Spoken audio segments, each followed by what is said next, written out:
college. Her father agreed that she should go, and he paid for her to attend Douglas College, part of Rutgers University in New Brunswick. Mom always said the opportunity to attend college was the greatest gift her father could ever give her. It provided my mother with the means and the ability to earn a living and support herself throughout her life. Education was a lifelong passion of my mother's. Her college degrees allowed her to take pride in herself.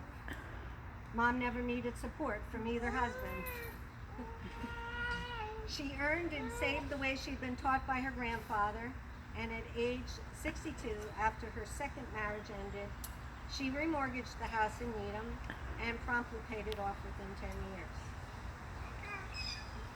Mom always told me that each decade of her life she became someone new.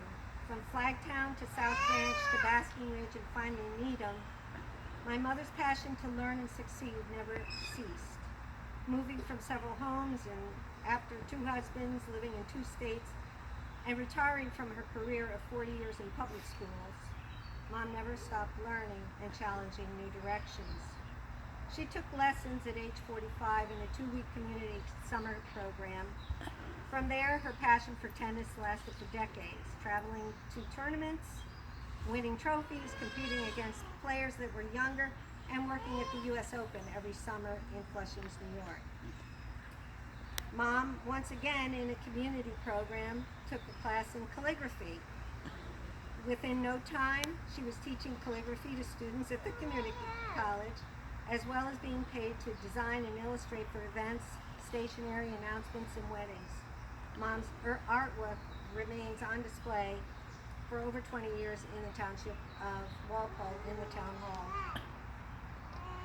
At age 65 or thereabout, Mom began taking college courses studying opera. Again, after that first semester was over, she repeated the course, and soon the professor asked Mom to assist her with future courses, for which she did for several years to follow. Opera became an avenue for which my mother could face pain and sorrow.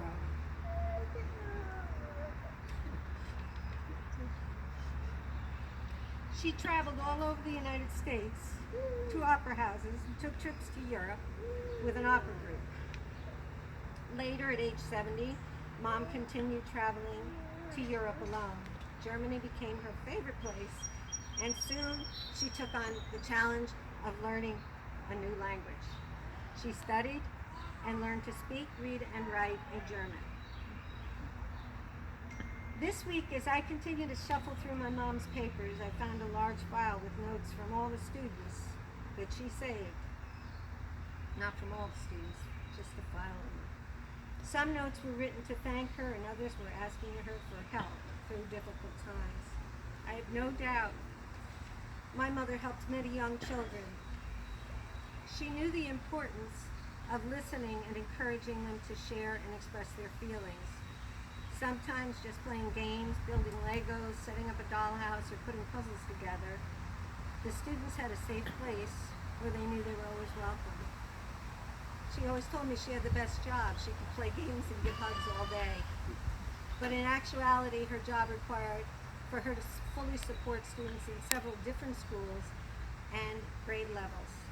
Mom worked hard for the students with special needs to recommend and develop IEPs, communicate with families, agencies, and chair the child study team meetings. Mom carried the Farley spirit, and like all the Farleys, she had strong opinions. She believed in saving the environment and that it was everyone's responsibility. She was passionate about conserving water and energy long before it became a political hot topic. I can remember my mother telling me 30 years ago that fresh water would someday run out if we didn't protect the environment, and now we know her prediction was correct. Over 20 years ago, my mom volunteered to be part of a research study for Alzheimer's disease. She would make trips into the city, endure long days that included brain scans, written tests, and interviews with neurologists. She committed to donate her brain to research and carried her donation card in her wallet. COVID prevented us from honoring her promise during the pandemic. For the last 30 years of Mom's life, she was alone. She cared for her home and her yard by herself. Her house was built in 1956, which is easy for me to remember. And if you could see the woodwork, the walls, the floors, the exterior, all are the original and all in perfect condition. When she bought the house in 1969, the yard was bare. She took a landscaping design course. And she always had to learn something. And planted trees and bushes and flowers so that there was color from early spring into late fall. For the last years of her life, it gave her great pleasure to sit and look out at the landscape she created. She loved to see the birds by the bird feeder we placed in her favorite Kusa dogwood right near the big window. And as I mentioned to a few people, in honor of my mother's birthday, June 14th, Gary planted one for me, which Tom bought, Tom and Mary. During her last years, Mom had a wonderful team of women dedicated to her care. She never wanted to move away from the Boston area, where she enjoyed Symphony Hall, all the New England teams, and the mindset of the people. The women that came to take care of her came from all different backgrounds, ethnicities, and religious beliefs. But in Mom's house, they worked together to make her comfortable, provided companionship, but most importantly, they remembered that Mom was the boss. Her final words that she spoke before she stopped speaking were to Aisha. She said, "I'm so tired of being alone." I believe she felt that way throughout her life. Her writings express her loneliness and sadness. She could write her feelings beautifully, but she could never speak them. When I read Mom's book now, her words hold much more meaning.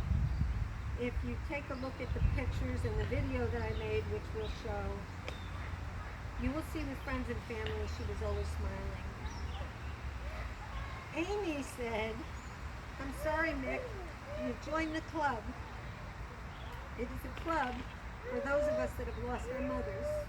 And as I thought about today and who had asked to come, I realized that the club includes almost everyone here.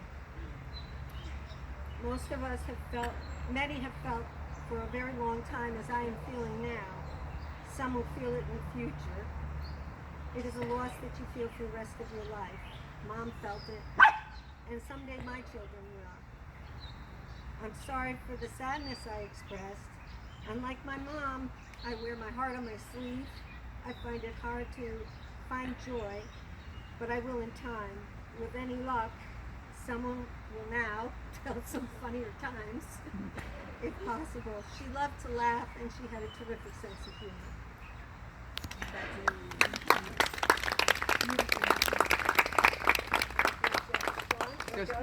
Doesn't matter.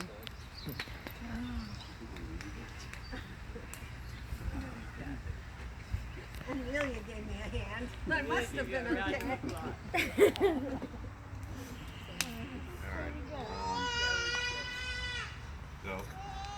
So I titled this called the Special Connection.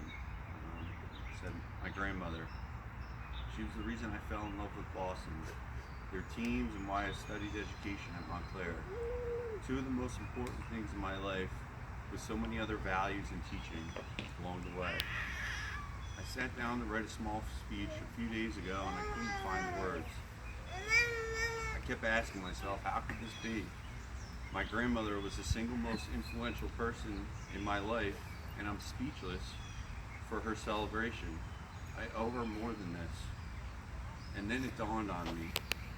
There are no words that could describe our relationship we had.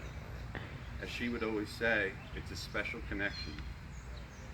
The stories, the memories we had were ours. I'm not forced to share them with anyone as long as I hold them tight, along with the memory of her in my heart. The day she passed, I made a list of my favorite things about my grandmother and appropriately titled it The Special Connection. And that was a list of like close to 50 things that I could remember. Very small things, the bigger things, just like the smell of her garage, or like the old computer chair that she used to sit in. Just little things like that.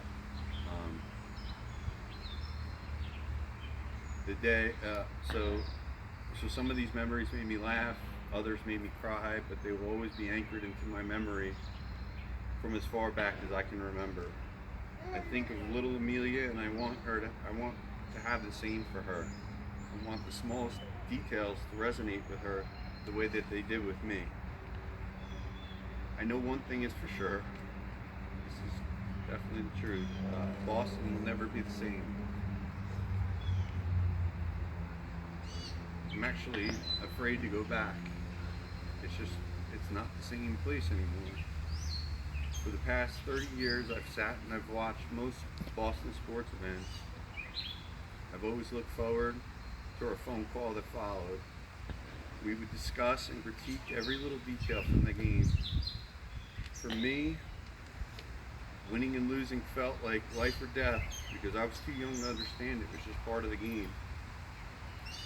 For her, it was just another story. It was the greats, Manny, Ortiz, Nomar, Brady, and Bird, and they were just characters of her story. And I'll forever miss those phone calls. The love and excitement you had for the city of Boston will forever be unmatched. Your eyes and your body language perk up every time we talked about it. During our trips, I would always feel privileged to be there, and I wanted to remind everyone how lucky they were to be a Bostonian, as my grandmother would always say, as she would always say. Leaving was always the hardest part. Every time I left at the end of the trip, I would watch as long as I could. I would watch you as long as I could, sitting in the garage in that old squeaky computer chair. You always looked sad, knowing that the trip was over. I'd feel heartbroken knowing that I had to leave you. My deepest, darkest fear was that it might be the last time. Every time my eyes would tear up, and I would get choked up, promising myself I'd be back. But in the back of my mind, I knew it could be the last time.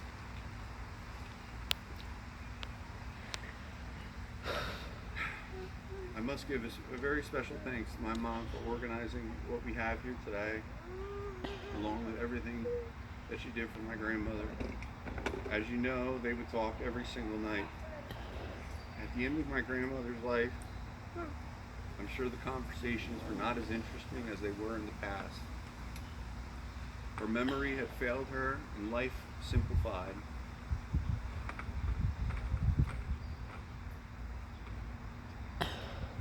My mom, as she always does, hung in there, called her every single night, sometimes 2 or 3 times before the day was over. Countless conversations with the doctors, healthcare workers, and long trips to Boston were just the short of it, and the list goes on and on. I know how much Grandma always appreciated you and how comfortable you made her feel during her hardest days. You were her best friend and she trusted you. You were the best mother, you were the best daughter a mother could ask for, by her side right until the very end, no matter how hard it was.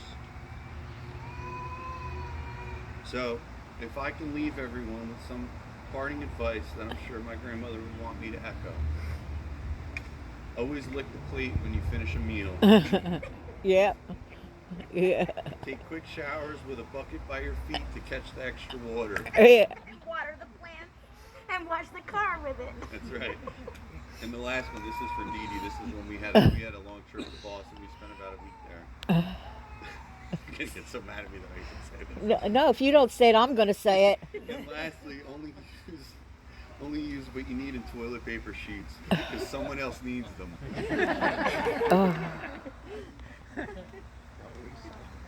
Oh, I Sean. hope there's a place in heaven where the morning you can sit and work on your favorite crossword puzzle or Sudoku puzzle while you sip your cool microwave coffee.